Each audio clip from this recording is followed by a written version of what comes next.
Oh no. Oh no. Oh no. Oh no, we're here, I promise. Let's see.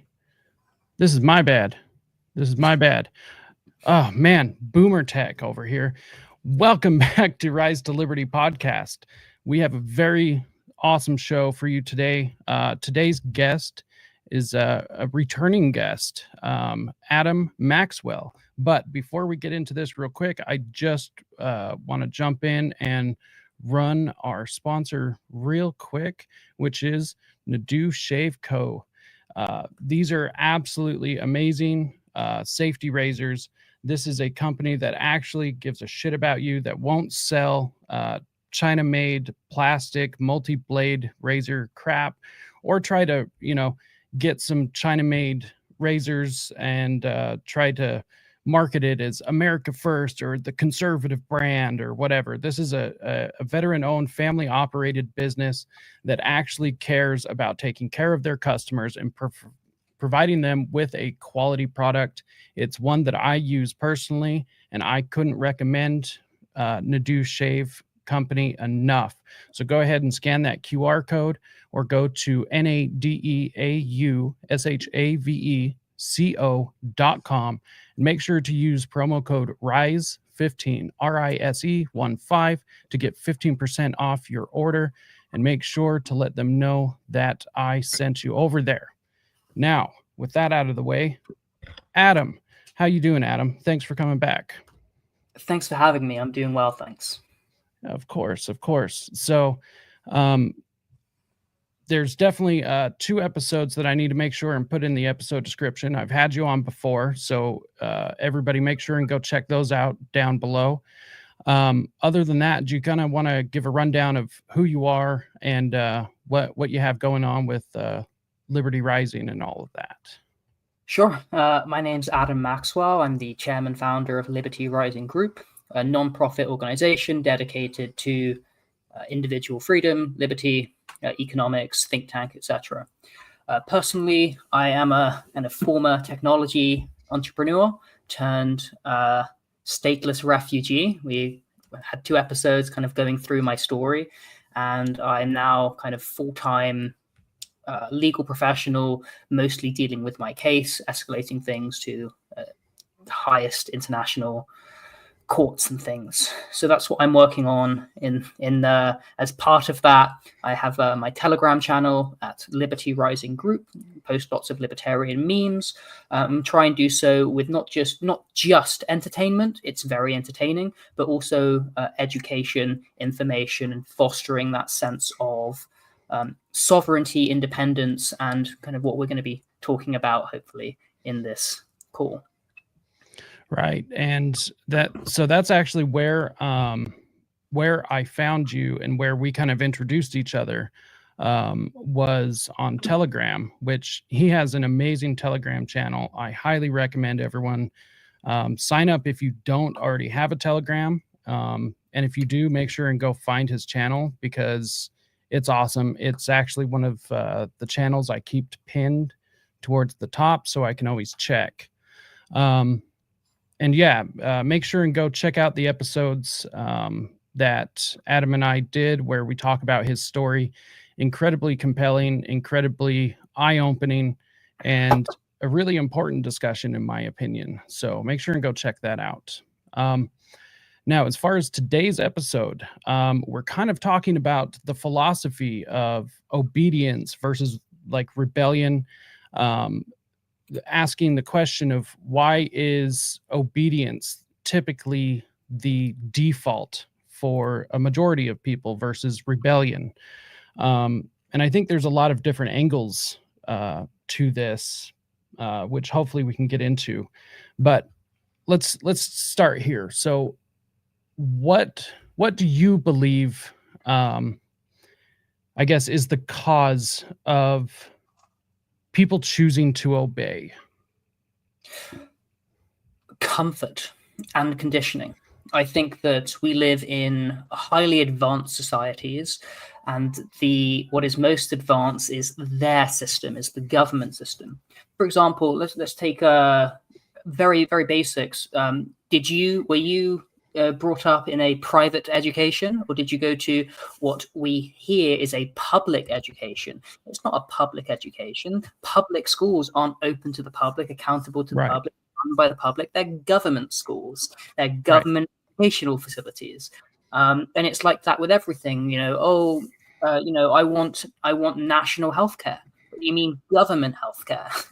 Right. So it's all these subtle framing, and it's a system of, I call it menticide, which is systematic brainwashing and conditioning. And it's something that everyone falls for. It's something that I fall for. It's something that you have to fall for. There's a great quote: "You're either aware of the conditioning or you've been conditioned." And it manifests in many, many, many ways. So again, I think obedience, you have conformity and comfort. These are kind of the why people choose to be obedient and conform. But then you have the conditioning and this kind of matrix of false choices, and what I like to describe as a regime of manufactured consent. Interesting.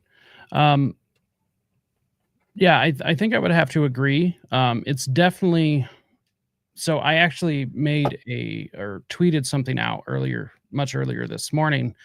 Let's see if I should have had this pulled up, but let's see here. So it was addressing just what you had brought up. Let's see. Wow, I actually post a lot more than I thought I did. Okay, so hedonism is a tool used to oppress society.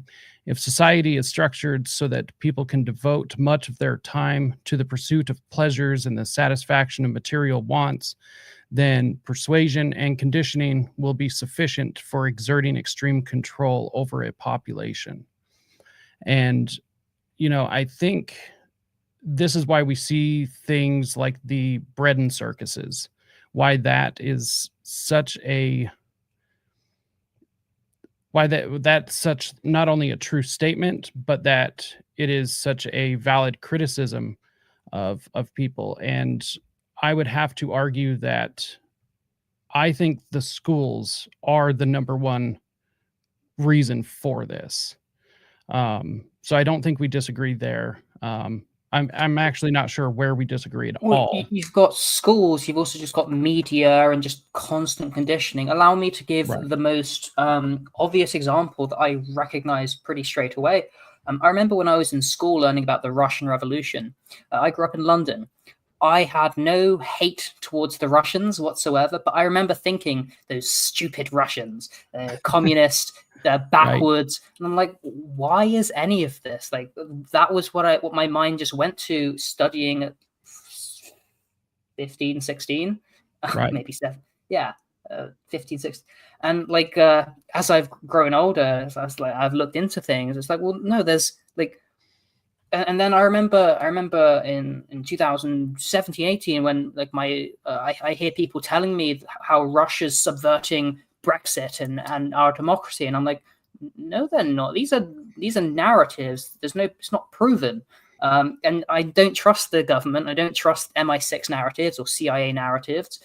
Like I think this is all fake, and it is, and it was, and it has been. It's been not just the system, not just the deep system, but the deepest intelligence of the system, these that are pumping out these narratives. And we live in that fictional world, like especially the West, especially liberal democracies. It is a regime of manufactured dissent. It is based on deception, and they're very good at it, especially the British, which is why MI6, they've been punching above their weight, and they're despite Washington being a greater power, Britain or London has been a more subversive power. And then, I mean, if you go and study the history of the CIA and the OSS, they learnt from London how to do these things. Right. Yeah, especially with institutions such as Tavistock, which was over in the UK. And I would argue has probably had more of an impact or has allowed the CIA to have the impact that they have had, which is monsterable if you know anything about it. But I don't think they would have quite been able to get done what they have gotten done as far as the behavior modification programs, of course, things like MK Ultra or Project Monarch, these things I don't think would have been able to be as successful as they are without the help of Tavistock. Sure. I think, as much as we live in the real world, we live in this system of deception, which means we have to look into dystopian fiction, especially, to kind of understand those abstractions and how they apply to the real world. And let's just start off by saying that fiction is often a higher level of reality, because when you take Ian Fleming, for example, James Bond, Ian Fleming was a top-level intelligence army officer, right? He didn't just write James Bond out of nowhere. He based it on his own experiences, and then he wrote it into a book, and it's fantastic. George Orwell, he didn't just write his books out. It's not like writing a children's book, which, first off, there can be some phenomenal children's books out there. I don't mean to at all be pejorative there. But, for example, we look at Orwell and Huxley, and they have two contrasting understandings of how the population is to be brainwashed. So Orwell wrote that books would be banned, where Huxley wrote there'd be no reason to ban books as no one wants to read them. So Orwell thought that the world would be deprived, or that the controlled society would be deprived of information, and Huxley wrote that they would give us so much information we would be reduced to passivity. One's the truth being concealed from us, and the other is the truth being drowned in a sea of irrelevance, a kind of a captured culture or a preoccupied culture. Orwell went further in 1984, adding that people are controlled by inflicting pain, and this is what MK Ultra discovered. If you traumatize the population, especially if you keep them in a state of constant distress, they are easier to control, more susceptible to mind control, brainwashing, and that was kind of the major takeaway from MK Ultra, as I understand it. Right. I personally believe there's a synthesis of Orwellian and Huxleyan dystopian, where oppression and subversion coexist, reinforcing each other rather than existing as mutually exclusive paradigms. The idea that the end will come as an Orwellian dystopia masquerading as Huxley's utopia is particularly compelling because it suggests a controlled collapse, a society that does not realize it's being destroyed, because these mechanisms of control are dressed in pleasure, convenience, and an ideological righteousness. And again, if the system is based on deception, that righteousness is really a sickness. So you have both informational overload, which is Huxley, and that ensures censorship, which is Orwell. Right. And so I think I agree with Huxley a bit more, because where Huxley saw, they were both anti-hedonist. But Huxley, I think, pointed out, just basically like what you were saying, is that there would be no need to, which is actually where I got the idea for my tweet, was thinking about Huxley. Is he pointed out that a system built on hedonism itself will allow for people to give up their essential liberties for their comforts, which I think is exactly what we see. People don't come out of their house to do anything, even to vote, which, as little as that means, people aren't even willing to do that most of the time. However, it's as soon as you interrupt their football for some reason, or any other sports ball competition, or screw up their beer, like the Bud Light fiasco, and then all of a sudden they'll do something. I find that the methodology of Huxley is kind of more accurate, but I find that Orwell's predictions are more foundational, or at least they remain foundational, especially when considering how Huxley's world ensures that Orwell's world is normalized and accepted. So again, my understanding is that our true dystopia is a synthesis you have this population that is simultaneously sedated and surveilled, enslaved not just by external coercion, but by its own willing submission to state narratives and consumer distractions, hedonism, and this illusion of progress. But there's that dialectic of control where you inflict pain on dissenters while sedating the masses with pleasure. Right. Which is kind of interesting. That's, we get the, what is it called? I was just reading about it the other day. The Cloward-Piven strategy. Create a problem, create a problem, and then or offer the solution, basically. Which I think it's Brown. That government is good at one thing. Breaking your legs, handing you a crutch and saying, see, yes. If it wasn't for government, you wouldn't be able to walk. Right. Exactly. And I think that's exactly what we see. So one thing, I love Harry Brown. If you've never read his article that he wrote the day after 9/11, I highly recommend it for everyone. But one thing I find incredibly interesting is where the switch went off in people, because even now I still meet people who are completely consumed by, I guess, the narrative machine. Where in your journey did you really all of a sudden like have that moment where you clicked, I guess, out of the matrix? Well, I've got a couple examples I can say. So back in 2016, I think, I went on like a youth movement month away, and like this was 2016. They're starting to introduce all the kind of progressive woke cultural ideology. And so they're like saying, oh, this isn't this, this person, they're not this person, they're a them person. And I said, I don't. And then like I had someone who I thought was very reasonable and quite base, and he comes up to me and he says to me, look, and he tells me like the exact definition that they want him to believe to say about a specific orientation. And of course I'd heard about these orientations. It's not like I was ignorant of them. I just rejected them. And I was like, damn, they've got you. Then on that tour, this is 2016, Trump is running for office, and I see it's international TV, so it's either Sky News or CNN, and I see them saying stuff about Donald Trump. And I had just kind of got into politics maybe the year before. I think 2015, there was an election in the UK, and I didn't care about it until everyone at school is like, oh, and I was like, oh, if you guys care about it, maybe I should look into it. I mean, I thought I was being cool, like rejecting it, maybe not. I'm not sure what the right answer is. But certainly I'm listening to what they're saying on international television. I'm like, this is completely unhinged. They're completely lying. And I didn't quite understand it yet.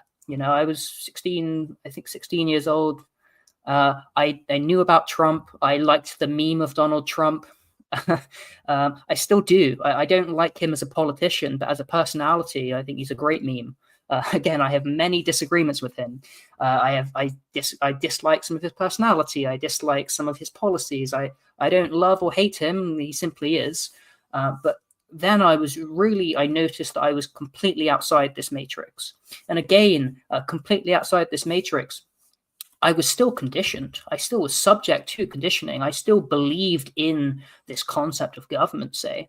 When I was 17, preparing for advanced university admissions, and we had like an advanced class for preparation into Oxford, Cambridge and stuff, and we had a lecture on economic theories, and they're talking about this dichotomy called the Rawls versus Nozick debate. So you have this economist Nozick, who's very free market, then you have this guy called John Rawls, who is kind of a more welfare economist. He's not really, but he says, look, if you have a society and this is the distribution of income and you spawn in at random, would you not rather the society that's more equitable. And I remember thinking, this has got merits. I'm still a very right-wing, very free market, and I reject these arguments, but I'm still trying to learn them. I remember being at university for economics, finance, and I did economic analysis.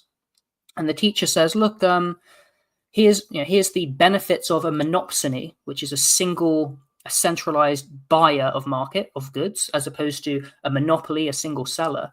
And he tells me some of the virtues of having, for example, a national healthcare system where you can, by buying things in bulk, like medicine in bulk, you're able to maybe get a lower price. I remember thinking that's a valid argument. Maybe I still don't buy it, but maybe might I be leaning into it? And then I do more research. I'm like, no, this is just complete, like, that one potential good thing does not at all make up for all the bad things, especially that the toxification of the central state claiming a monopoly over national healthcare means they claim an absolute right over your life in all aspects that's not unbound to any extent. So this is, as you were saying, people, this hedonism, healthcare is expensive. I would rather let the government have complete control over my entire life, everything, so that I don't have to pay for insurance in case something goes wrong. And to me, it's like, okay, that's slavery. Like, I would rather be grueling in agony and suffering, seriously.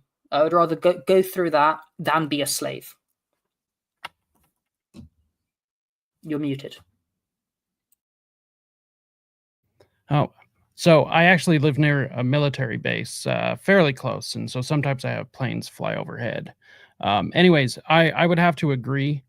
I would rather die on my feet than live on my knees. And I know so many people who don't feel that way, believing that a life of servitude might even be superior to not living at all. And what I find interesting is this usually comes from the people who criticize the Western civilization, but more particularly the U.S. regarding its history towards slavery. And it's like, well, how can it be so bad 150 years ago, 160 years ago, and yet you're okay with blindly walking into it? And that just has to be the cognitive dissonance. Listen, those slaves, they had a place to sleep. They got food. They didn't have to pay for, food stamps. They got that, Right. They just couldn't leave, and they had to work grueling hours, and they weren't entitled to the fruits of their labor, and they didn't have choices because, their masters owned them. But that's okay, right? Because, again, you have those exact same parallels today, just instead of a landlord that owns everything, you have the central government, the central state. And they kind of go beyond even some of the cruelty of the slave masters. Maybe they don't whip you directly. Maybe they do. They do steal a lot. They do regulate everything. They do, if you don't do what they say, whether or not they say is legitimate, you will be locked up. You may be tortured. You will not have any genuine remedy, like accountability. This is something we were talking about, I think, before the stream started, how, look, governance is important, but the central state, the central monopoly on violent force, it means that is what we're opposed to, not law and order, but the chaos of government, because they're unaccountable. They exist in a state of impunity and against lawful order, because they're defined not by defensive force, but they are defined by the initiation of aggressive violence. Right. And so the thing I had mentioned before we got the stream going was that anarchy itself, I myself am closer to a anarcho-capitalist.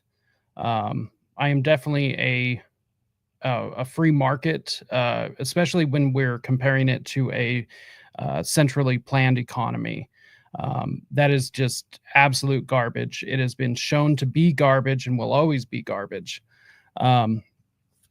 However, I am definitely among the anarcho-capitalist mindset, and that plus, agorism. And the one misconception I think people have is that not only is anarchy not chaos, but it is not a rejection of hierarchy or authority in and of itself, because it's not a rejection of legitimate authority, because there is such thing as legitimate authority. But the problem we have is the abuse of illegitimate authority above others. And so the state itself, I believe, is in direct conflict to the natural order of things, which is why we see all of this chaos, and in which they use to spin, say, we can take care of this chaos and make everything safe and cozy, and we will wrap everything in Nerf footballs, and it will be nice and cozy. And yet they still can't keep drugs out of prisons. Well, and prison is their ideal society. It's Right. Constant surveillance. Everyone gets a set amount of exercise time, meal. Everything's regulated. Everything on good behavior. All right. Right. Let's just look at the word anarchy. Right. It's an arco.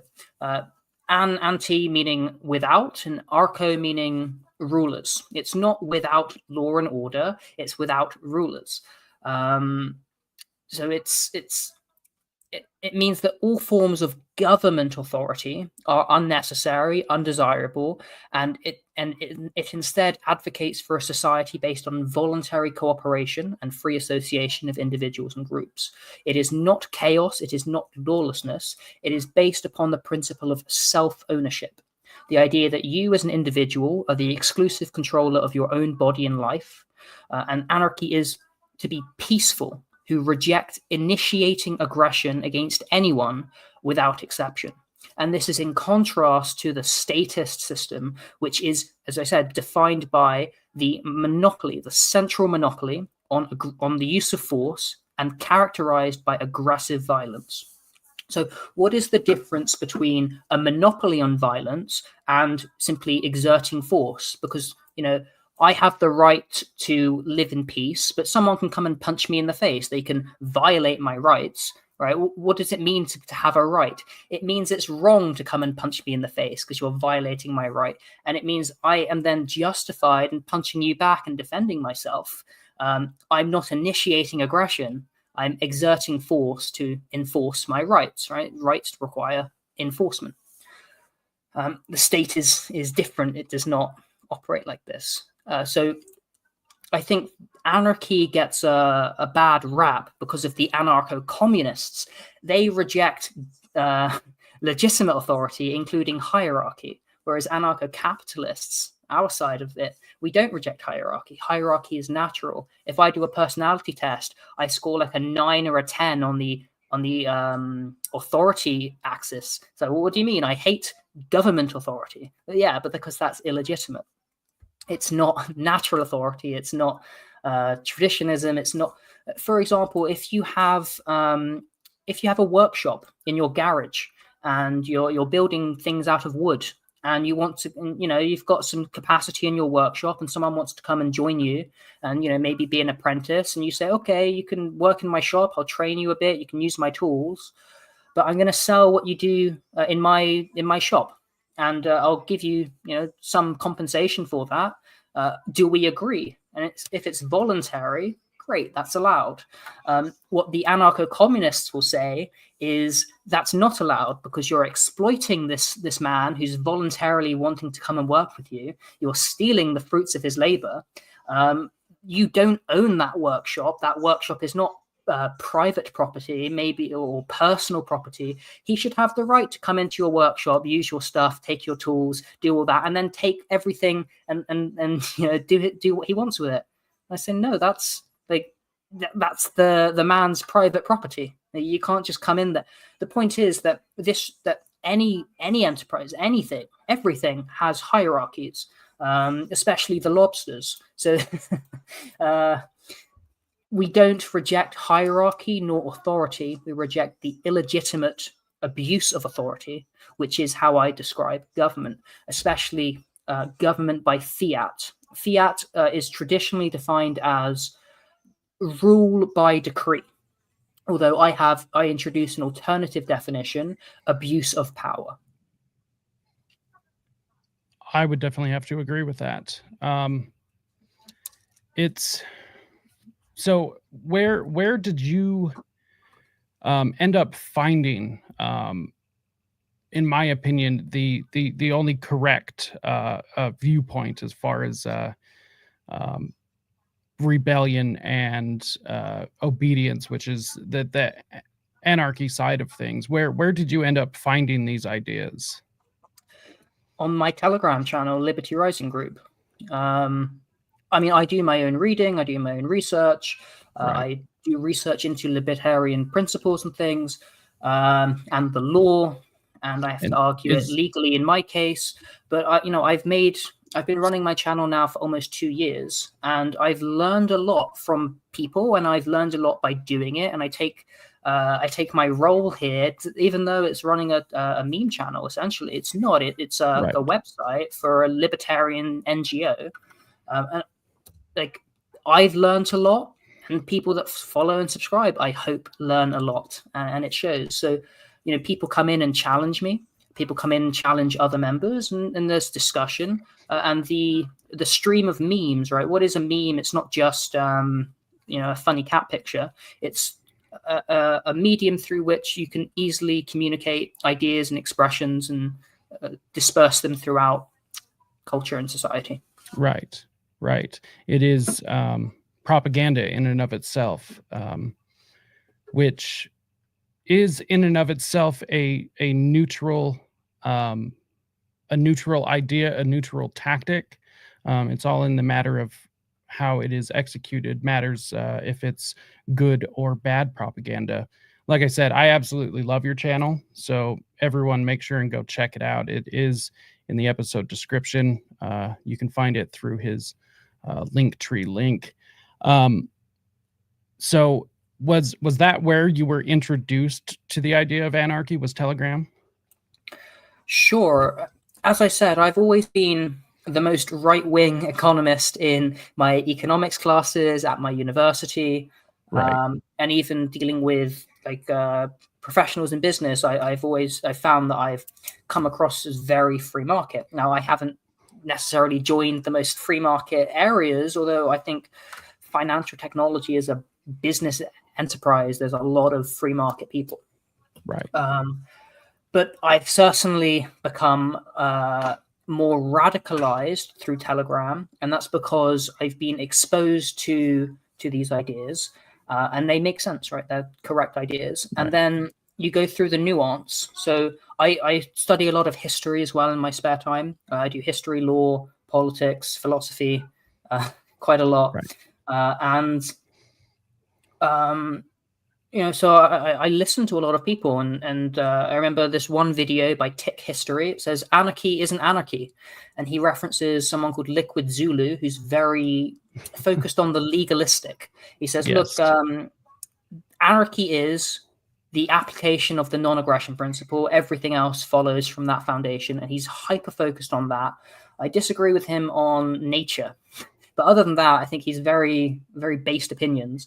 And so I listen to this, and as I said, we debate and we talk and we discuss, and we are exposed to all sorts of concepts through the memes and whatnot.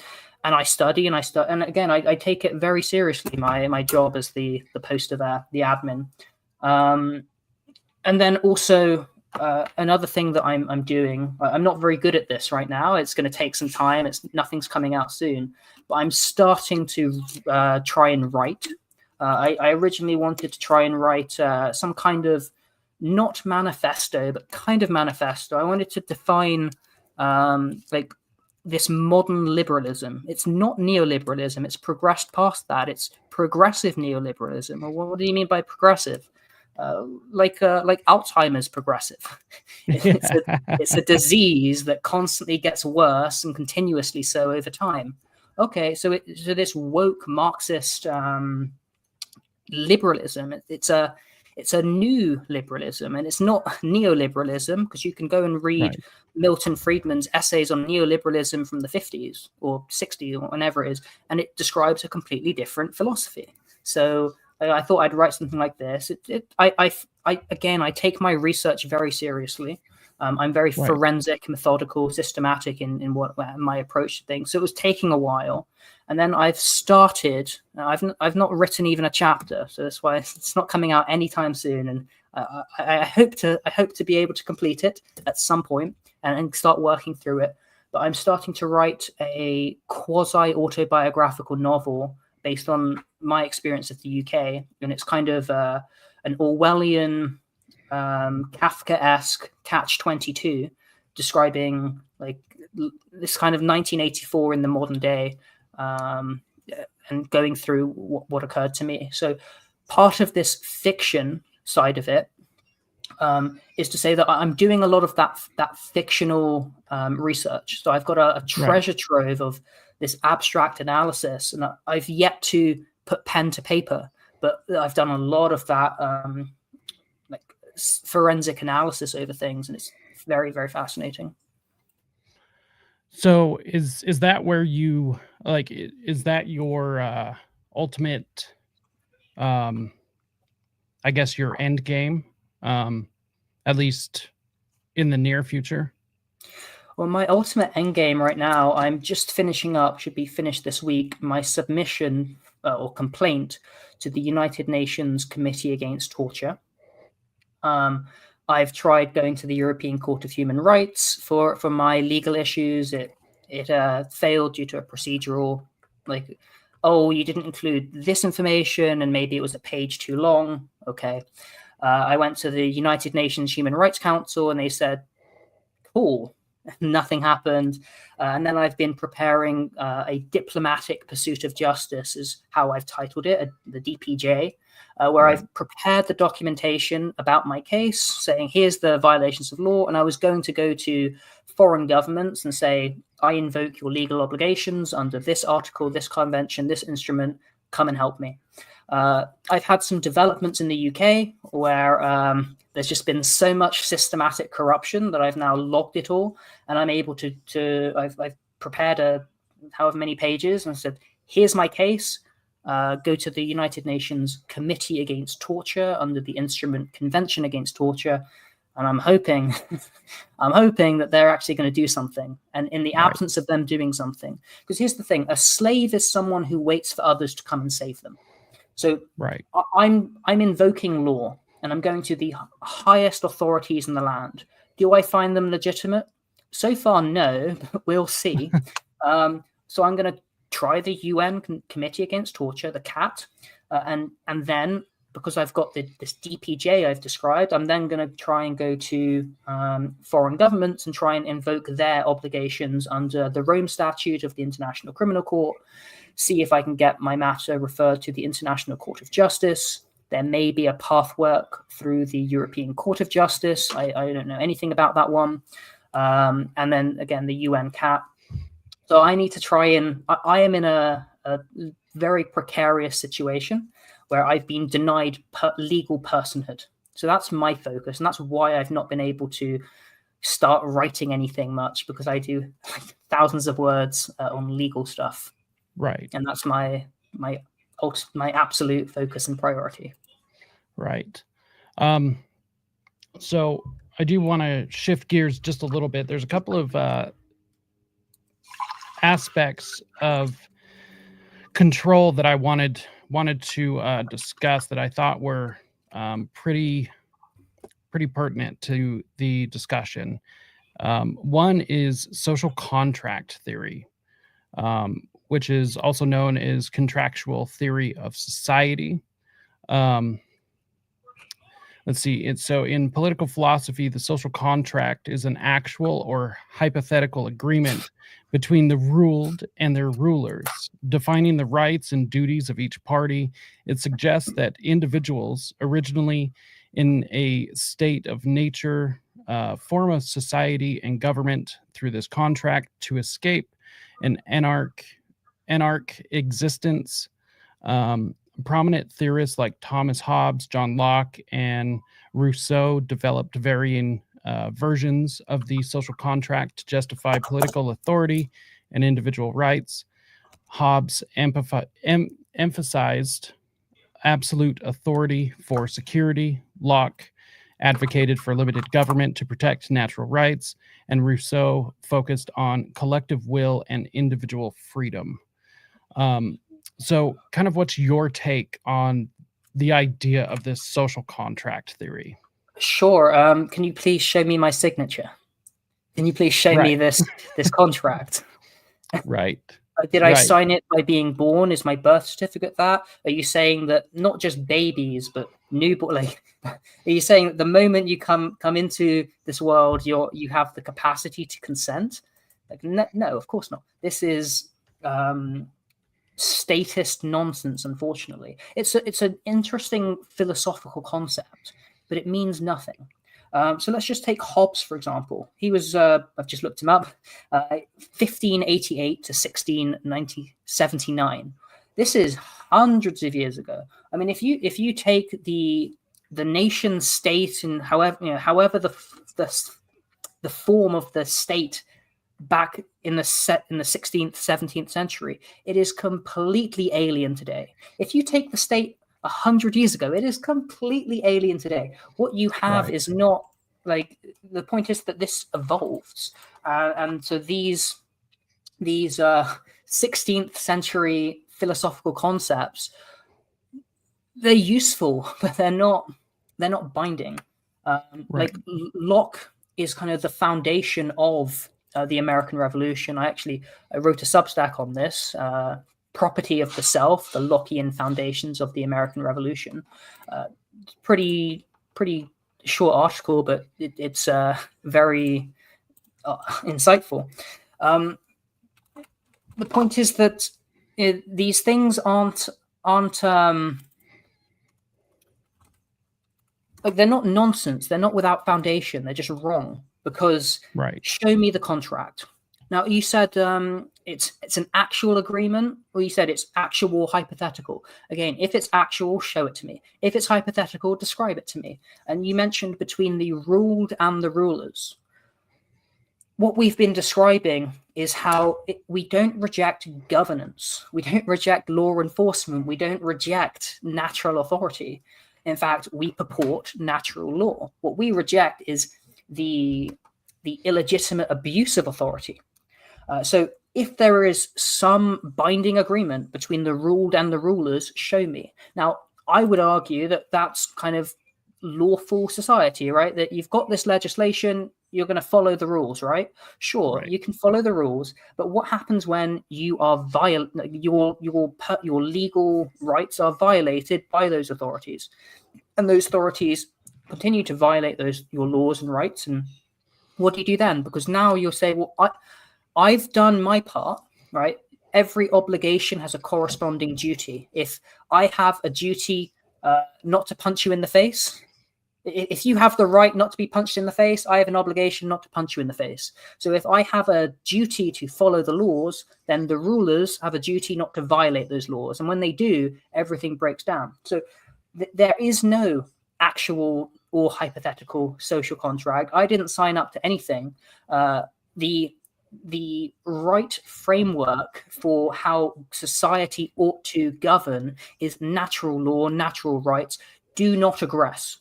Do not aggress unto me. Do not victimize me. Do not steal my stuff. Do not attack me without reason. Do not attack me. That's it, right? That's the non-aggression principle. That's anarchism, and that is in opposition to the existing statist system. Right. So I do know that proponents of the social contract theory kind of have this idea of implicit consent, that just because you were born, you are agreeing to it, or just because you exist, then therefore you agree to this contract, which is a incredibly odd concept when you really think about it. It's essentially a rapist's rationale. Right. It's a very weird justification for gang rape, and which is also what I think about democracy as well. At least a pure democracy. It's a very, very strange justification for gang rape. So there's also this idea that kind of takes over a lot more here in the United States. For anyone who doesn't know, Adam is not in the United States, so that's why I keep mentioning the United States. But there's this idea, and this is just kind of like a word game, but it's the consent of the governed, and this actually comes from the right wing more so than the left, at least through my experience. The definition, the consent is a voluntary agreement to someone else's proposal. When your friend asks you to do something for them, you consent or agree by acknowledging in words, okay, or body language, blah, blah, blah, possibly a handshake. Partial consent is required. We give explicit consent to be married, to get health care, to assume risks in potentially dangerous activities, skydiving, etc. Let's see. Consent of the governed refers to the idea that a government's legitimacy and moral right to use state power is justified and lawful only when consented or agreed to by the people over which that political power is exercised. Consent is fundamental to social contract accounts of political legitimacy, arising as early as Plato's Crito, and most prominently in the 17th century writings of Thomas Hobbes and John Locke. So is it righteous that you have a very nice microphone there. Is it righteous that I steal your microphone? I just take it from you, punch you in the face, take your microphone. Is that righteous? Well, it's only righteous because it's ours. It's not just my microphone, it's our microphone. Right. So the point is it's not righteous. Right. How about if there's 10 of me and we like that microphone, we need it more than you. It is yours, we accept that, but we just need it more than you. So what we say is we're going to violate your rights knowingly, willingly, because we find it justified. The point is that this is democracy. It's not lawful, legitimate, etc., for one individual to steal from another. But if a gang gets together and says, we're going to do it, it's all of a sudden people say, okay, yeah, fair enough. Someone turns up to your house, two people. They say, give us $1,000. You say, what? Right. No, I'm not going to do that.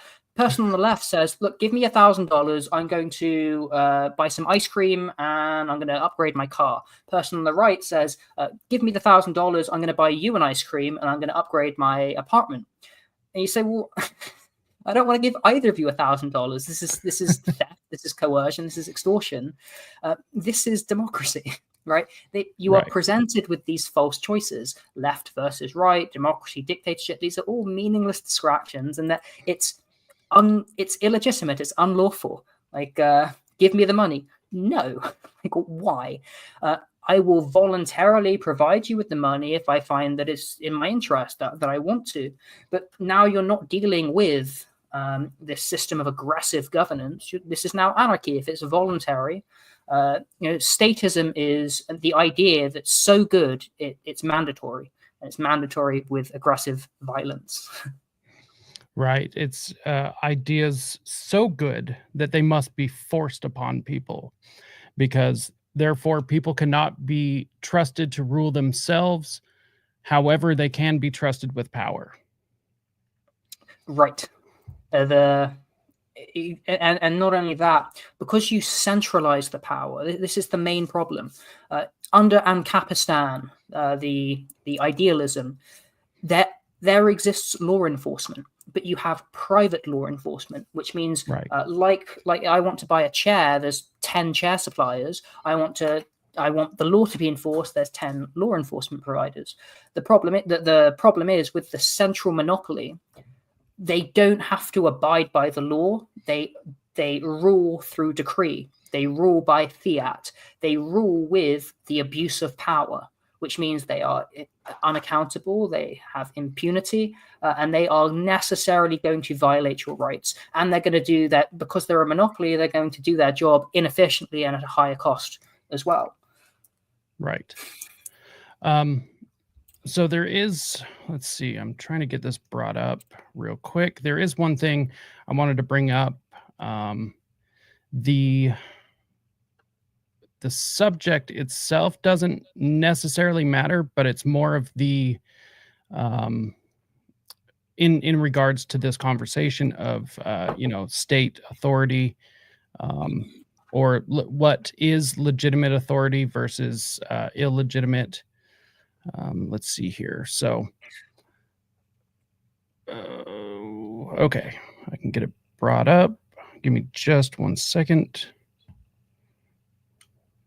Let's see. Okay, so let's bring this up. All right, so here over in my state, we actually are getting ready to wrap up our legislative session for the year. One of the bills that passed is actually to ban fluoride in our public drinking water, which I am in 100% favor of, which is interesting. A lot, I hear this criticism of anarchy or anarchist a lot, especially libertarians, that any use of government is therefore meaning that you are no longer anarchist, or that you are no longer especially with the libertarians, that you are no longer a libertarian, therefore you are invalid, or your points are therefore invalid because libertarians can't use the state in any form. Which, okay, that's a perfect 8th grade, first entry level high school take in my opinion. But life is a lot more complicated than that. There are things. I would love a perfect world to which we had no state. Everyone could be in charge of themselves, and I think a majority of people can. I actually believe in people to be able to take care of themselves, and to be able to take care of those people who actually do need help. Society tends to come together better than any state apparatus ever could. Now, I do concede to the state, largely with the open border discussion. The reason why is because even if we give up our borders, Mexico doesn't, Canada doesn't. So what happens? We either become Canada or Mexico. Like it's not just going to stay unowned property. So therefore, everyone would have to get rid of their borders. Everyone would have to give up their nation, and that's just not going to happen. Otherwise, open borders is a death sentence. As things are. I agree with what you're saying. I don't agree with your reasoning behind it. I think that you and I likely, I certainly, and maybe you do, align more with Hans Hermann Hoppe on borders. Hans Hermann Hoppe, the Triple H, is a strict Rothbardian anarcho-capitalist, generally rejecting the use of the state for any positive ends because the state is inherently coercive and illegitimate. However, what he says is the state already asserts a monopoly over all the land, which means that without the state owning all the land, there would be private property.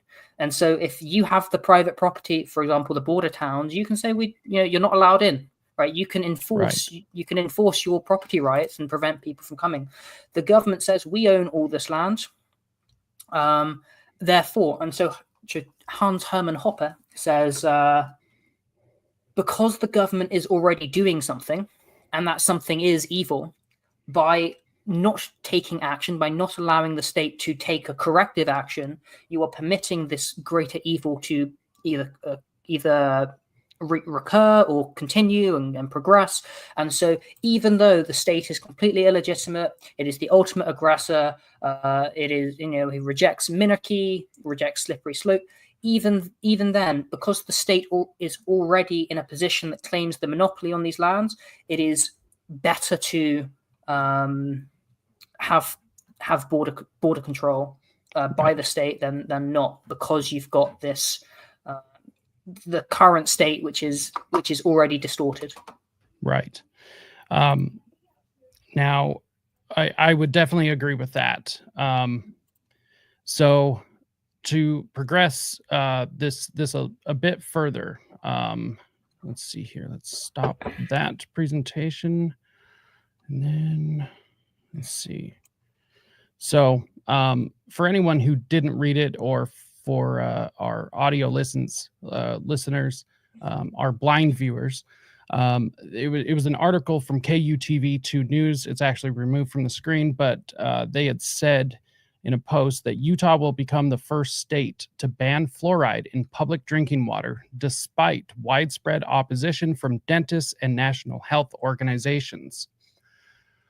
Let's see here. So earlier this morning, go ahead. This comes on the heels of just a couple months ago, maybe even weeks, there was a major study that said that fluoride does absolutely reduce IQ by up to 15 points in adolescence.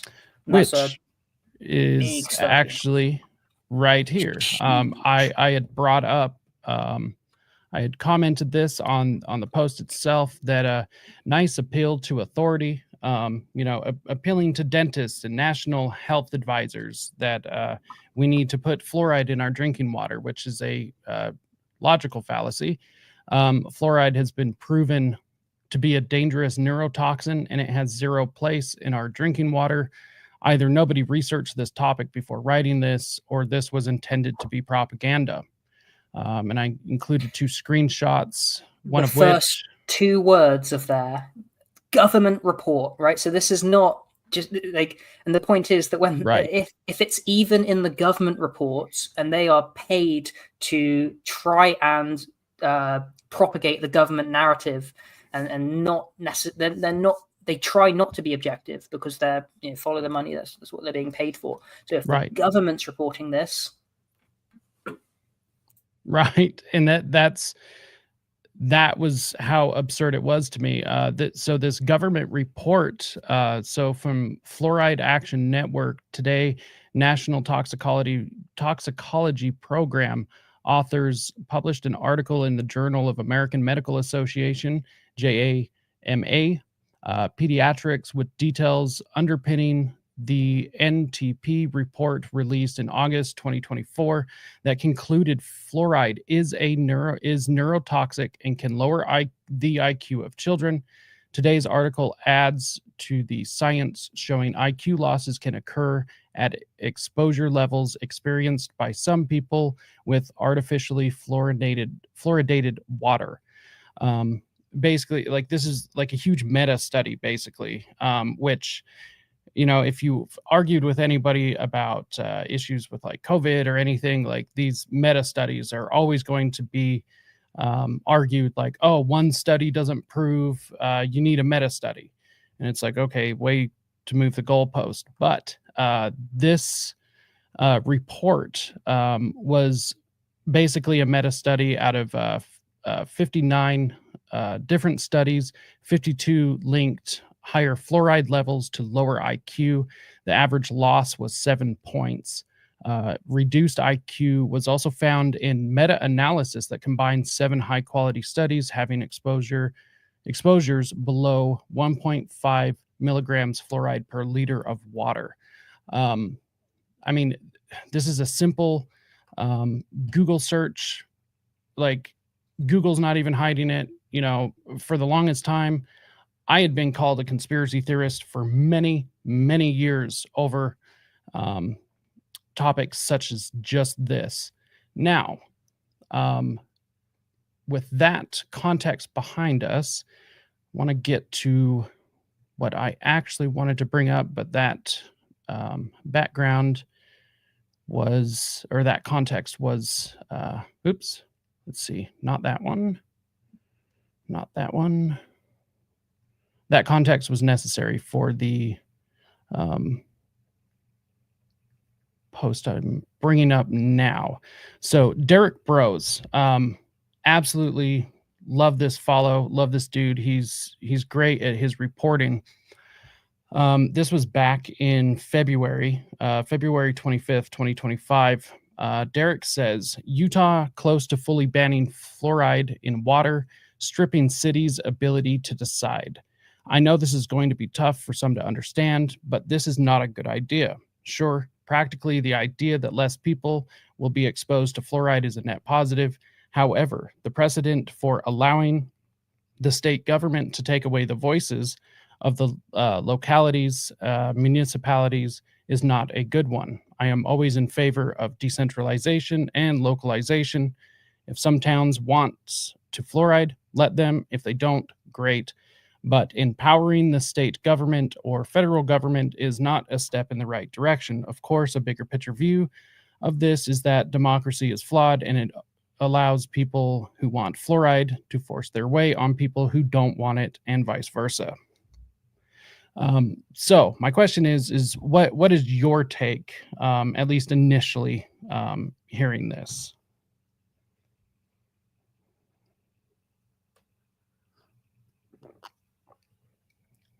Adam, you there?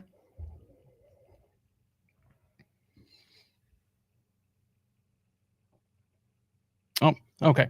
So while Adam will be right back, let's see. So on one hand, I do agree with this. The idea that a state can come in and tell a city, tell a county what to do, I don't agree with that. However, I do think this is a very interesting topic because this has now been proven to be a neurotoxin. It's neurotoxic. It intentionally harms us. So the question becomes, even though people should have the right, municipalities and different counties, localities should have the right to be able to do what they want, do municipalities and localities have the right to poison their citizens? So under tort law, this is aggression, right? This is you're harming people, you're poisoning people. Right. You're not just like you're poisoning their brains. What's the alternative reasoning for this? It strengthens your teeth. Yes, yeah, it's that it protects your dental health. At least that's how it was fed to us when we were in school. We would actually have fluoride treatments in our government school. So listen, and toothpaste. I mean, I have fluoride-free, natural whatever toothpaste. Same.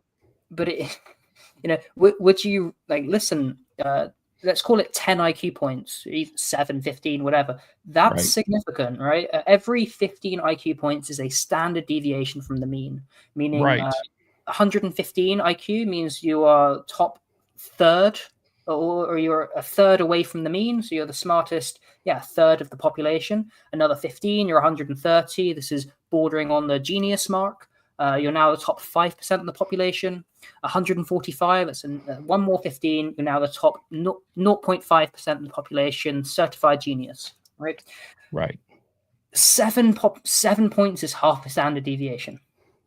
10, 15, a whole standard deviation. What would you rather? Maybe slightly fortified teeth, Right. but you have that at the expense of intelligence or of cognition. I mean, I'm not a biomedical researcher, but I do know.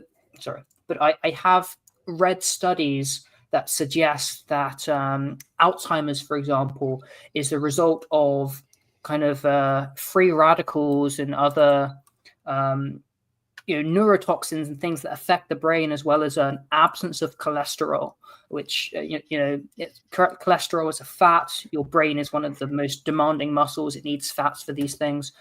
Right. It's kind of, there's all these suggestions that says all this. So the question is, would you rather maybe your teeth fall out 5 years earlier, or they don't, they stay in another 5 years? Would you rather that or live with dementia, and live with dementia?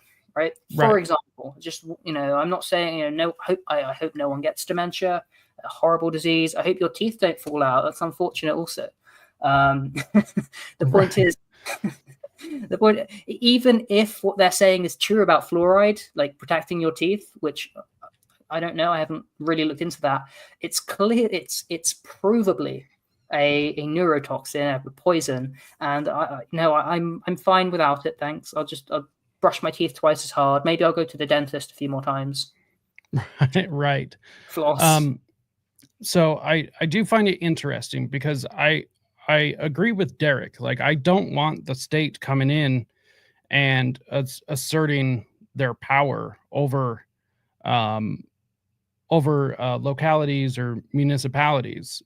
But once again, I mean, this is not a normal subject of well, this should be like, I guess if people do want to fluorinate themselves in the pure sense of freedom, they should be able to.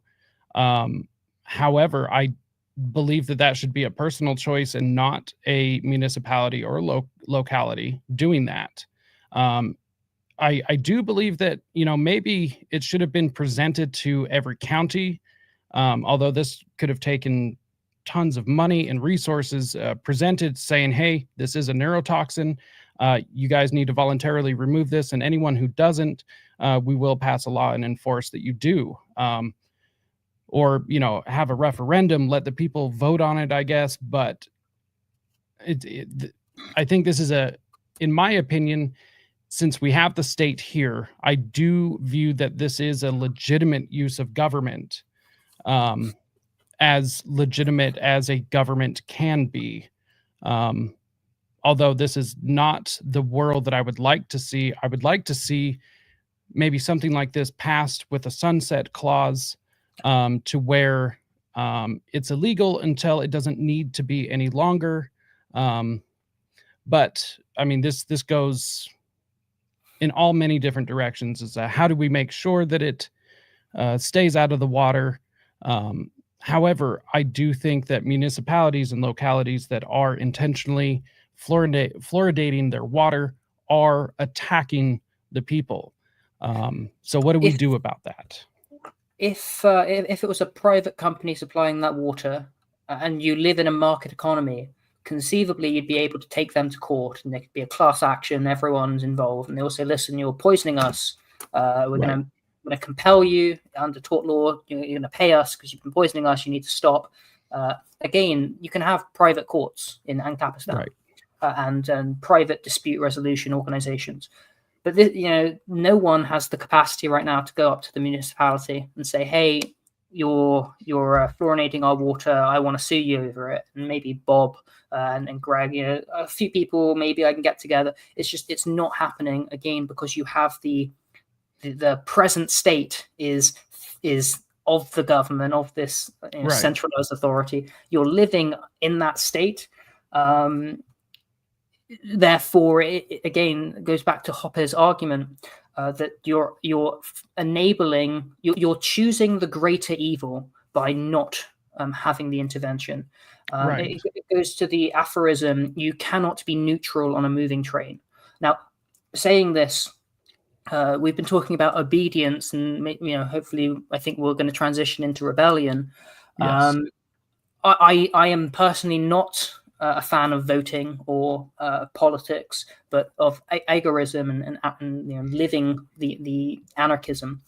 At the same time, I recognize the point you've said, and that of Hoppe on border controls, not necessarily closed borders, but not open borders, and especially stop poisoning people. And the less the government are poisoning people, I think universally we can agree the better.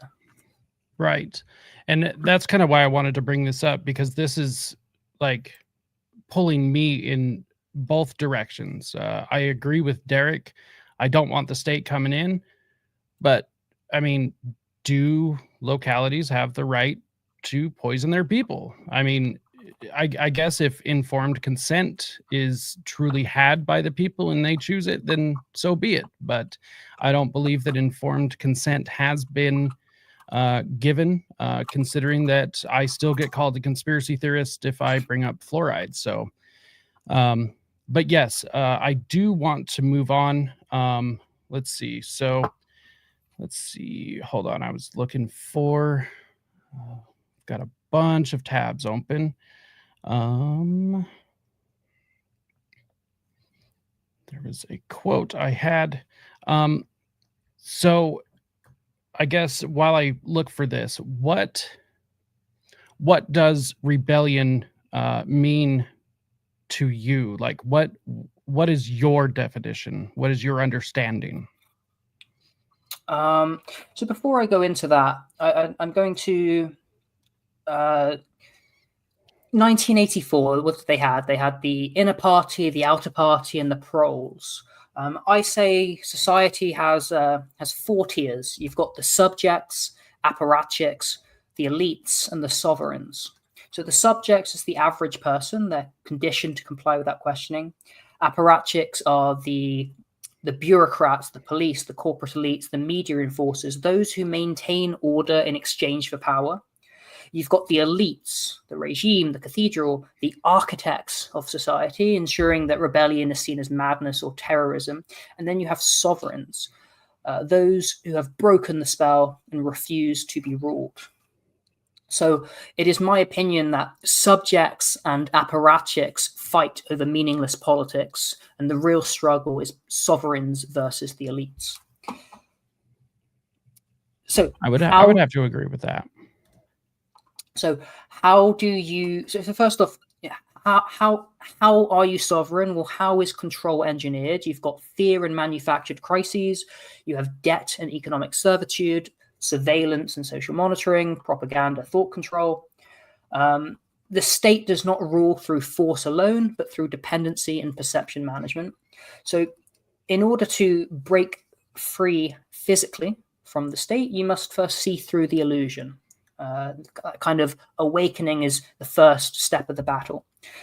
I would argue that self-sufficiency is resistance. The more independent you are, the less leverage the system has over you.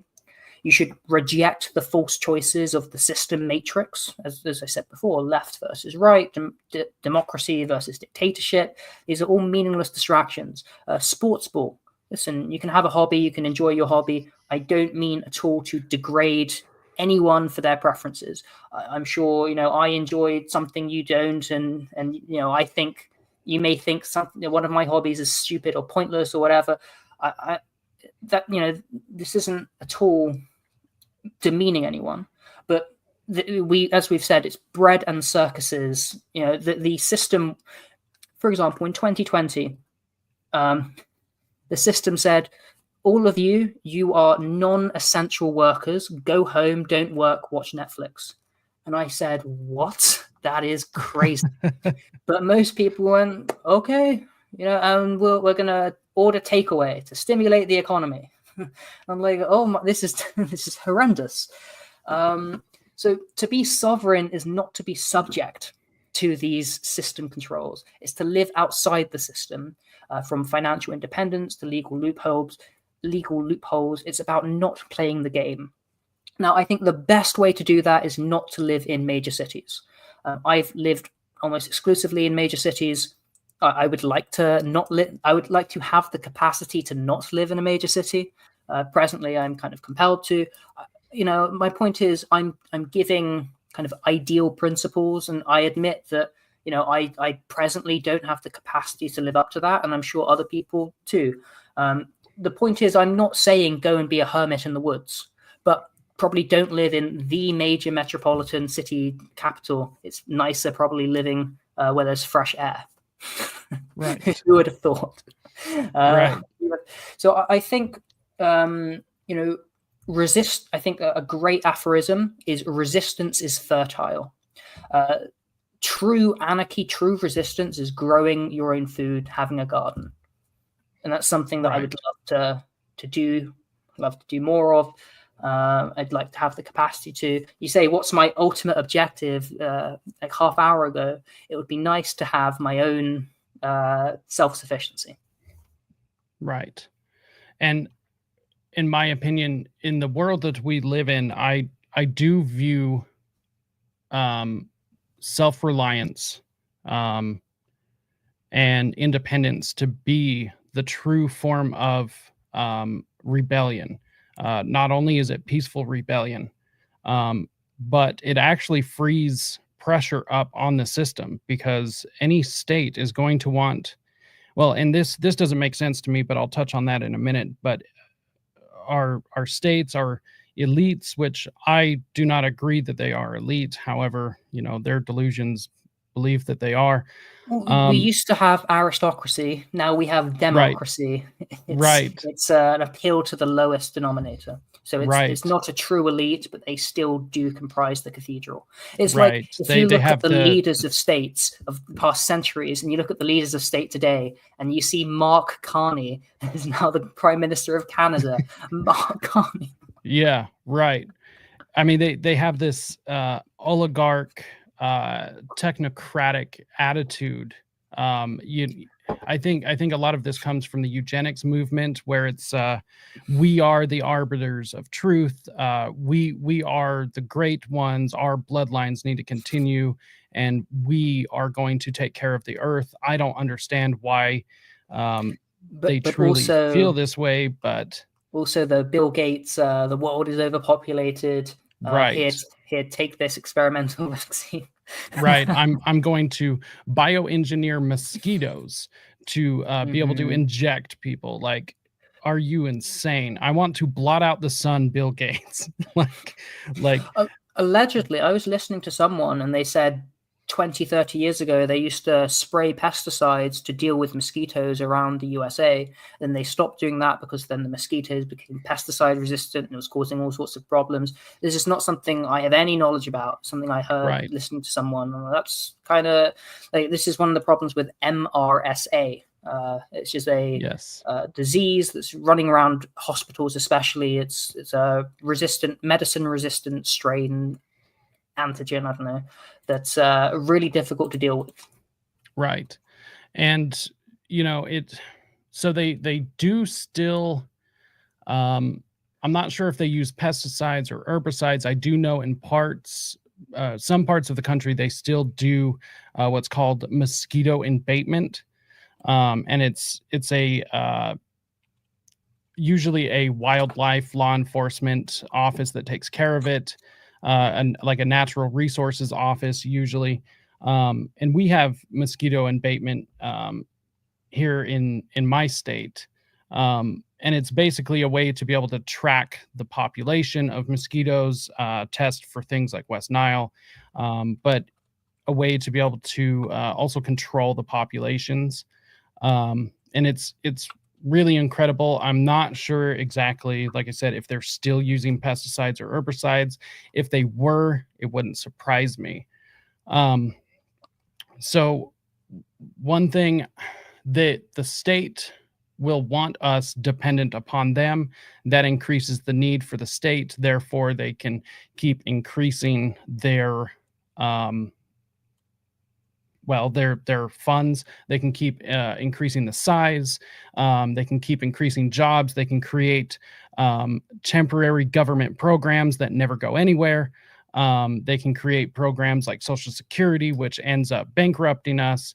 And then they can keep printing money over and over in a fiat currency that has basically enslaved us all. Went from, labor slaves, work slaves, to now financial slaves, and they included all of us instead of just one race or group of people. And so I do believe that independence, whether it be learning skills, having the ability to grow your own food, purify your own water, especially having your own power source, whether that's solar, wind, whatever it may be, the independence diesel generator. Right. Anything to make you independent, so you are not reliant upon the state or reliant upon basically trade in and out of the state. Anything to make you self-sufficient is a true rebellion. honestly, all of these eco-fascists should really be, pushing for people to grow their own gardens, considering, it would take more trucks out, equal less pollution, all of these other things, all of these global warming people, or climate change, whatever the hell they're calling it.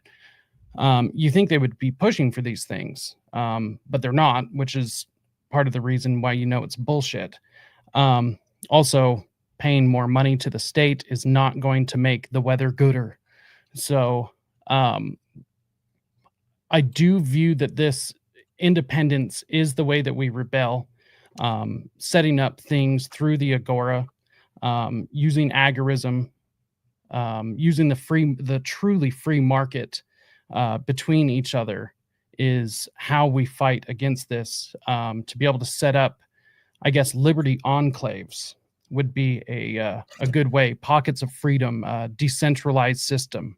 So there's a phenomenal book by Nima Parvini, the academic agent on YouTube and X, called The Populist Delusion. And it's a study on elite theory. Of course, that's what we have today. We have elites, the cathedral, running things, right. And it's the iron law of elites. It's a phenomenal book. And I think one of the key takeaways I had is you don't, first off, for any real revolution requires coordination and violence. So you take the Russian Revolution, there were the Mensheviks who were the majority and the Bolsheviks who were the minority, but the minority said, let's get together, we're going to go take over the government, and they did it with overwhelming force, and there was a war, and they won that, and everything's good. You cannot just establish Anarcho-capitalism in the USA. You can't defeat the state like that. Instead, right. You live your best life outside of state control, and you essentially replace their control mechanisms in your area with your own systems of control, with your own elite, and that is the way that you're able to replace the system that you're living under, the proximity.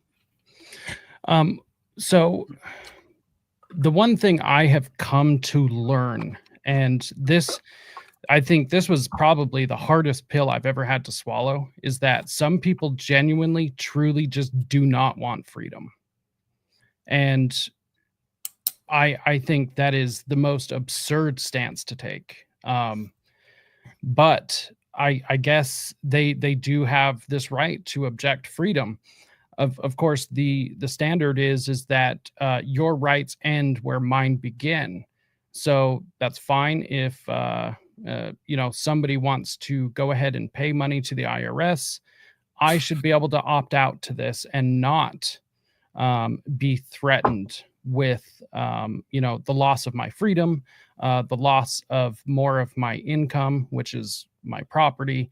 Armed men coming to my house with guns, possibly shooting my dog, scaring my children, like all of these different things. Like, I should be able to opt out of this system if I don't want it. However, we are compelled through the threat of force and coercion to participate in something. And the worst part is that the state, regardless of how you feel about it, whether you're on our side or a whole centrally planned economy, the state is a business that has zero incentive to provide you with any product or any quality product. So they will never give you a quality product, or they have no incentive to, and they have actually no incentive to give you any product at all.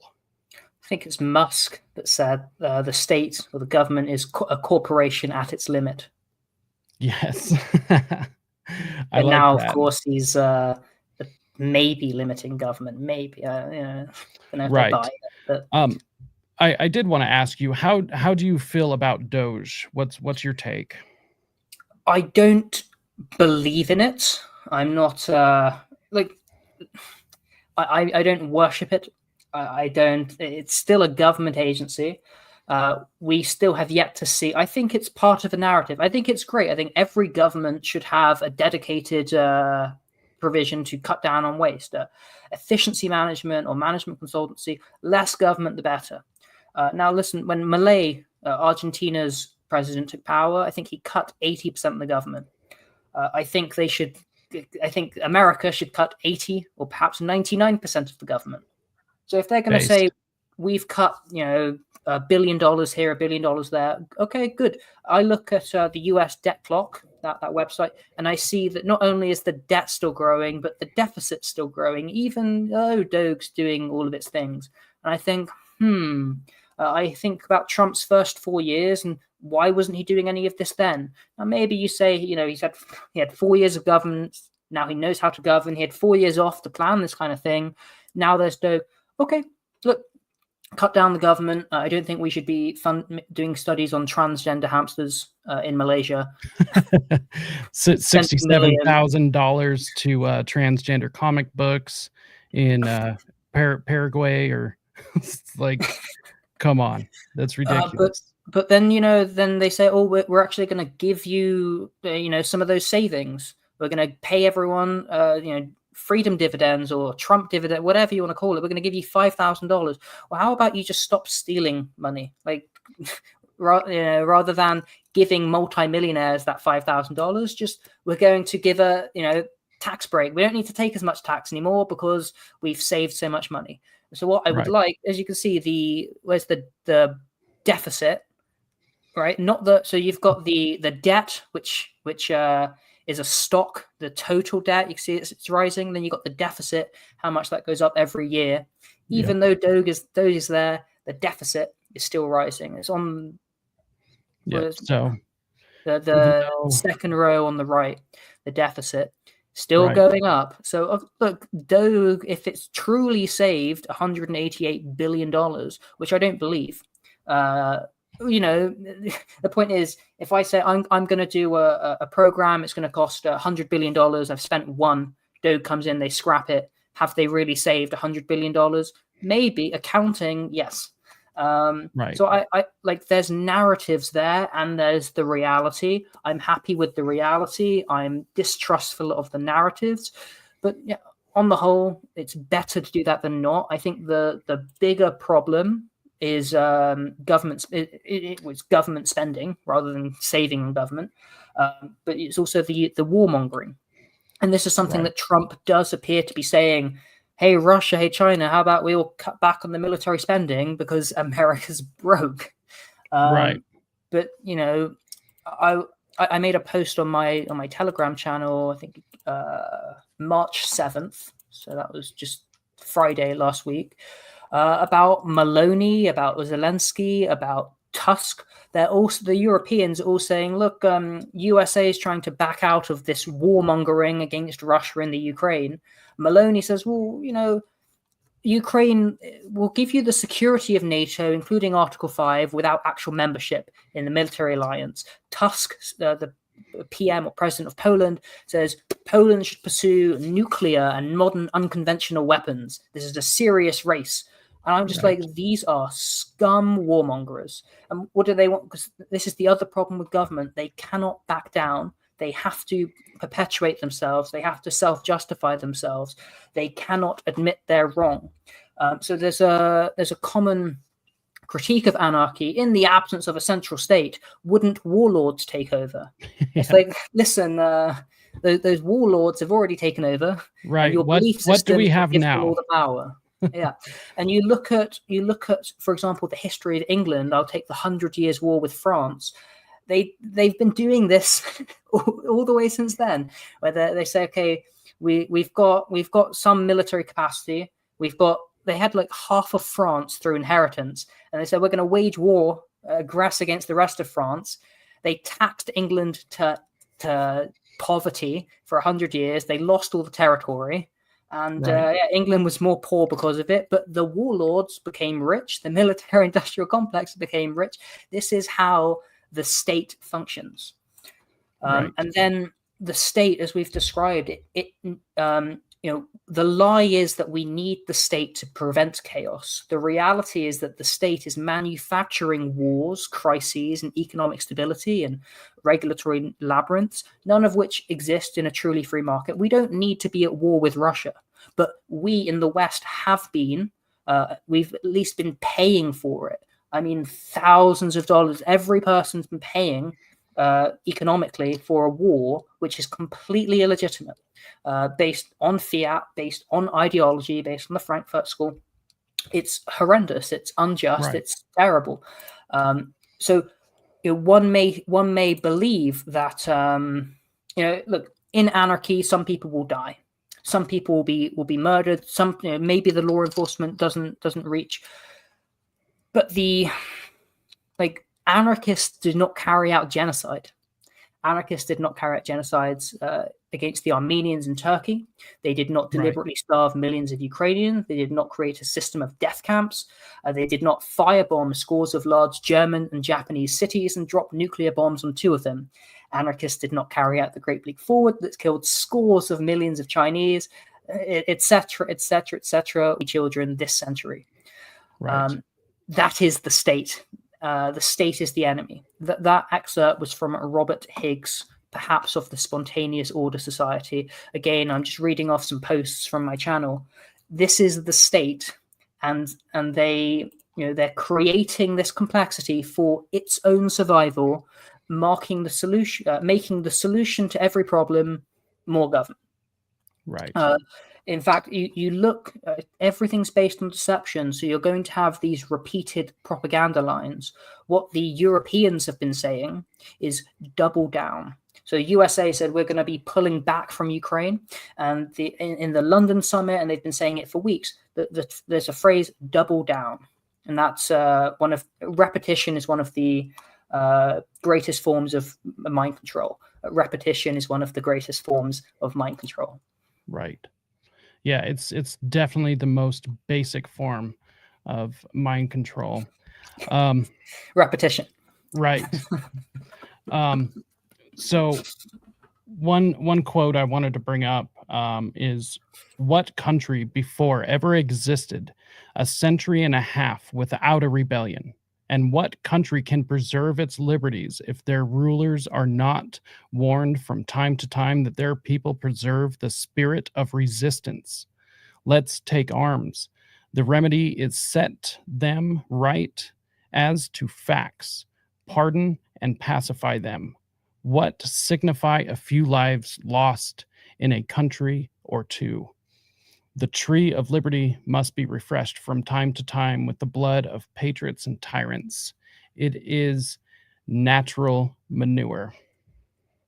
And that's from Thomas Jefferson. It was a letter written to William Stevens Smith on November 13th, 1787. And I think that this is important to point out. I had made the point earlier that there is no consequence for any public servant of any office. Anytime anything goes wrong, the one that's coming to mind is most recently the LA fires. The person that was put in charge of LA County's water department completely and utterly failed at their job. She still hasn't been fired. Actually, I think she died. I think she was killed by her lesbian partner. Really? Last week? Oh. Well, that does bring up another interesting point, that lesbians have the highest divorce rate out of any domestic abuse. Right. Wow, that's interesting though. So I didn't know that. However, I've not verified it, but I think it was on Disclosed TV. So. Interesting. Well, if that is true, somebody please verify that if they can. However, if that is true, she was still not fired for completely failing at her job. To remove her from office, it actually took her being offed by a lover. So I've got it as a meme So Right. from Daily Mail, breaking news: mystery as California fire captain is found stabbed to death in her home. And then someone said that it was the person. The other thing is, remember we were talking about sovereignty and that you need to self-sufficiency. That's the key word. Sufficiency is rebellion. Correct. The homes that survived, some homes that these fires have been tragic and horrible things occurred, but there have been some homes that absolutely survived with confidence because they have installed their own fire systems, their own fire hydrant, and they fought the fire themselves. Now, it's not fun that you are in a position where you might have to do that, but you cannot trust the state. Like, someone breaks into your home, what are you going to do? Call the police, and they get there in an hour if they turn up at all, and now you're dead or your things have been taken? No, you have a gun to protect yourself. If you live in a fire-prone area and you cannot trust the state's fire department, because you cannot, it's good to have your own provisions. I mean, even a fire extinguisher at home, a fire blanket at home, at the very least for home fires. And knowing not to put oil fires in water. I've seen some horrendous videos like that. But if you live in LA or somewhere in California, it may be the best investment to install your own fire hydrant system. Right.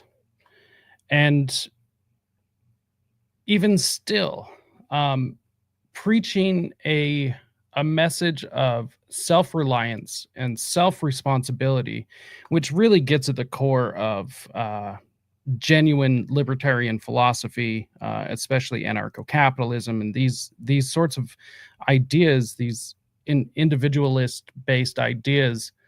That this is at the core of these belief systems, and even preaching a message like that, leaving out the partisan labels of party politics, people still reject this, especially amongst a younger generation, Gen Z. It seems as though, on average, there are many people that reject the idea of personal responsibility. Go figure, that explains a lot. However, the ones that do embrace it incredibly well. There just seems to be fewer of them. And that's just my observation. that's not backed up by anything necessarily. But I do find it interesting that even just the idea of taking care of yourself, being responsible for yourself, on many different levels, is just even still rejected by people largely. And I think that's where a lot of things like the effects of people like Edward Bernays comes in. I think, or I guess the demoralization that Yuri Bezmenov talked about, to where our entire society has been demoralized in an attempt to be able to take us over, because I'm not sure why a nation would be so idle, for lack of a better term, other than not wanting to take care of themselves. I'm not sure why they would want to do that. I really don't. So there's, I talk about subjects and sovereigns, and this brainwashing is this menticide. It's really deep, right? So the subjects, the compliant, obedient majority, they do not just submit to the system, they defend it.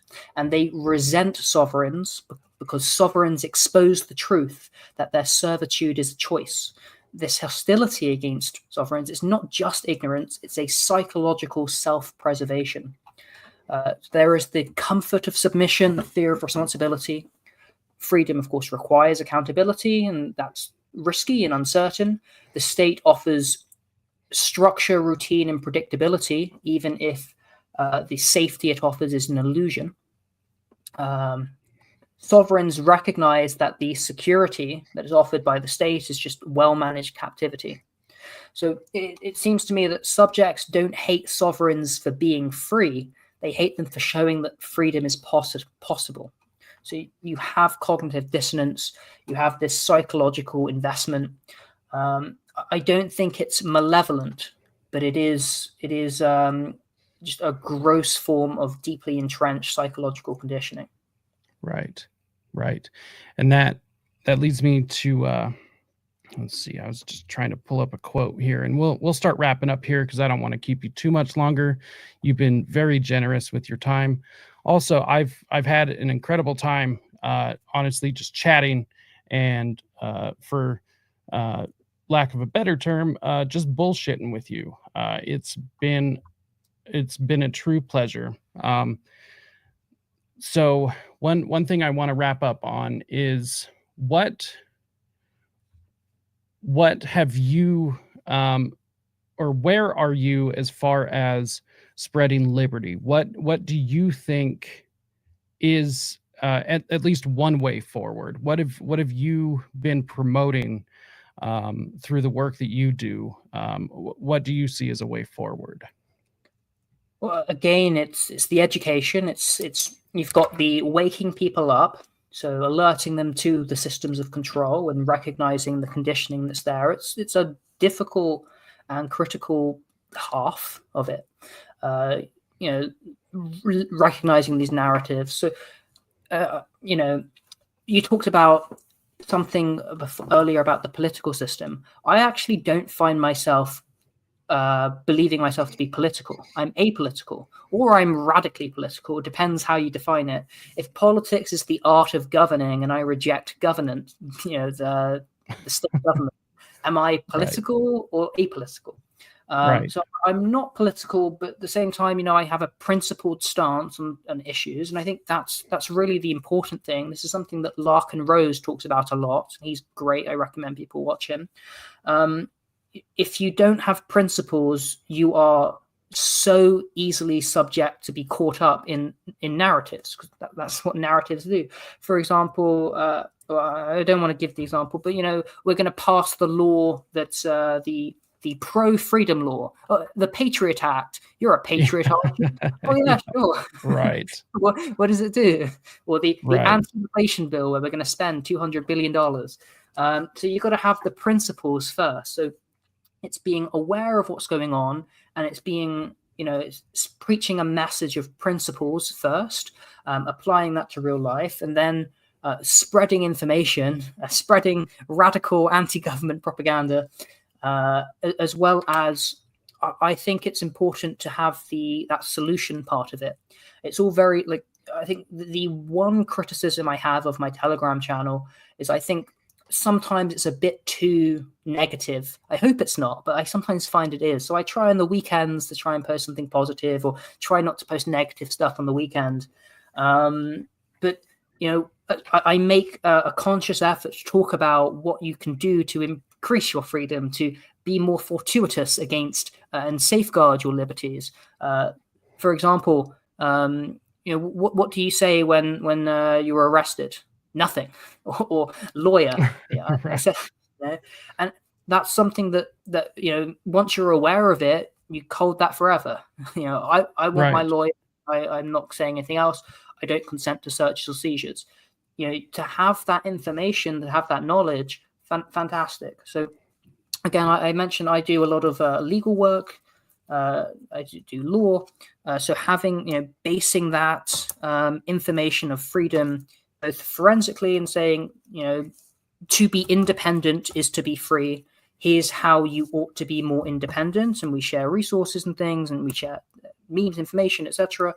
So education. And then I also do semi-regular podcasts with someone, Professor Red Pill, Straight Talk, and we talk about these political issues. And again, there's a focus, especially towards the end of the shows, on practicality. This information is all well and good. I'm now informed.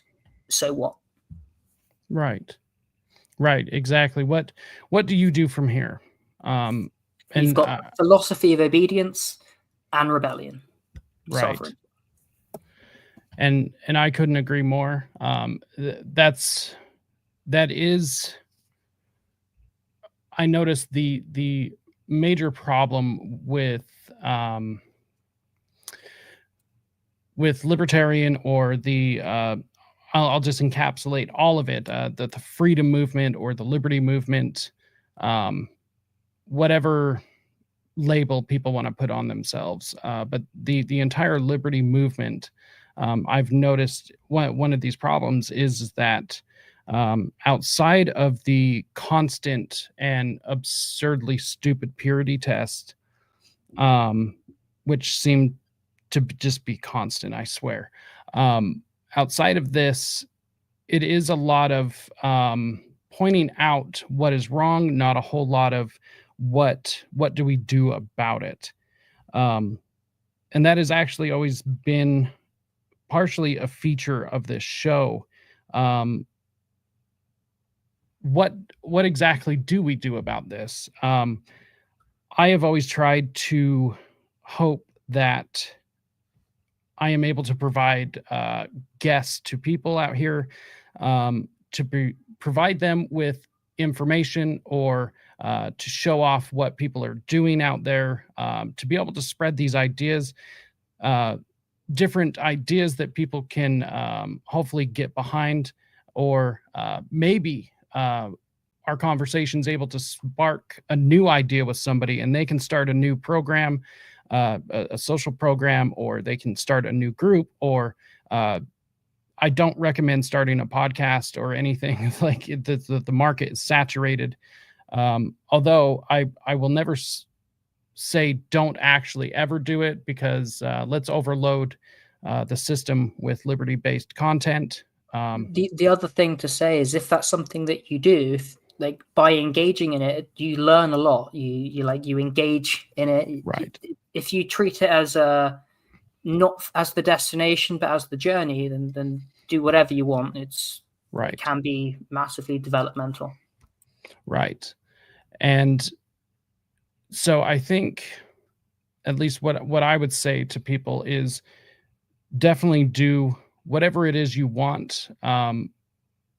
The black pill, like you were just discussing, that's how I refer to it. The black pill is definitely a real thing. I do believe that it is actually a genuine government psyop. And what I mean by that is that they are trying to make things seem hopeless before we're able to ever get any sort of meaningful resistance going. Things are not hopeless. Things are actually looking really positive, in my opinion. However, it will appear that things are going to get more brutal, because the powers that be are backed into a corner. They are a dying animal, and they will start thrashing about to try and save themselves, and do everything they possibly can to try and save themselves. Outside of that, though, let's see. I just got to bring up this quote real quick. I find that a lot of the solution is, if you read Ted Kaczynski's manifesto, Yes. he talks about how the system wants you meek, it wants you hopeless, meek, non-violent, domesticated, docile, and obedient. Right. And then he goes on to say that if you're if they want you confused, anxious, and afraid, so you don't have the will to fight. If they want you financially dependent, so they can cut you off when you say stand up for yourself. It's important to become ungovernable. That means to condition your health, right? Stay healthy, strong, self-resilient, and that, again, we talked about what does it mean to be resistant.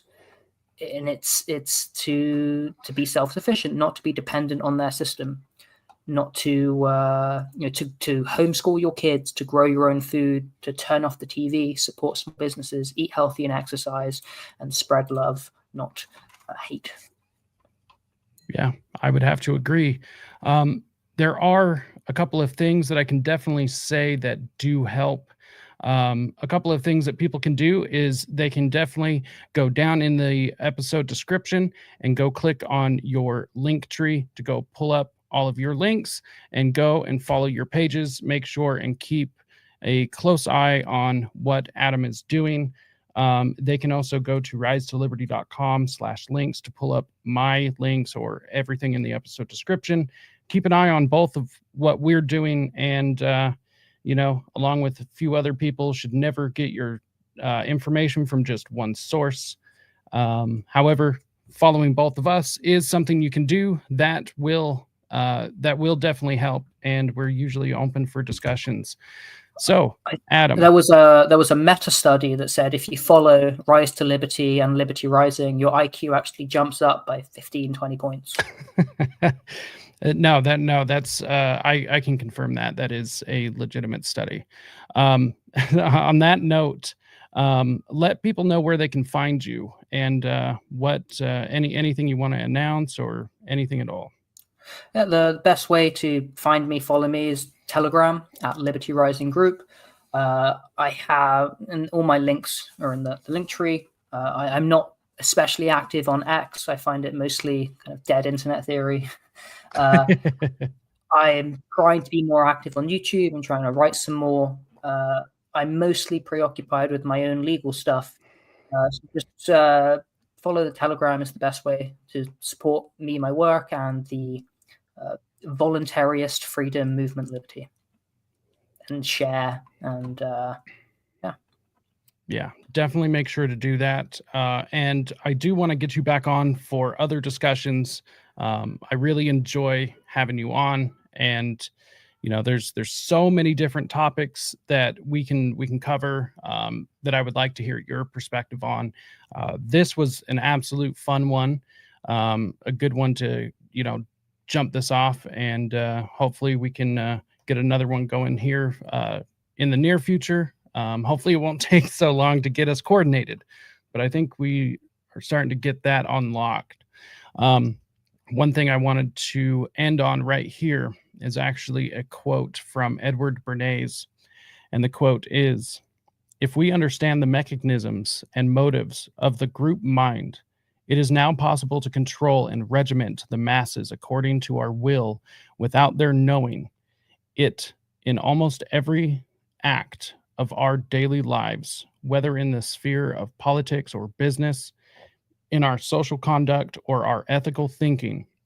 We are dominated by the relatively small number of persons who understand the mental processes and social patterns of the masses. It is they who pull the wires which control the public mind." This is the man who, due to a campaign that he worked on, a public relations campaign, basically transformed America, and now all Americans eat bacon and eggs for breakfast, which is a massive contribution. He also infiltrated the suffragette movement, the women's rights movement, or first wave feminism. That kind of tells you how not astute that time period was, and that group was. But that's a discussion for another day. On that note, make sure and go check out Adam down in the episode description. Thank you once again for tuning in. Make sure and leave a comment, leave a like, share this if you found this useful at all. The big tech overlords like to make sure that this show is not growing as quickly as it would if they would just lift the shadow bans or any of these other things. So, and they definitely don't want these ideas getting out. So make sure, hit the share, like, comment. And other than that, until next time, all I got to say is stay free, my friends.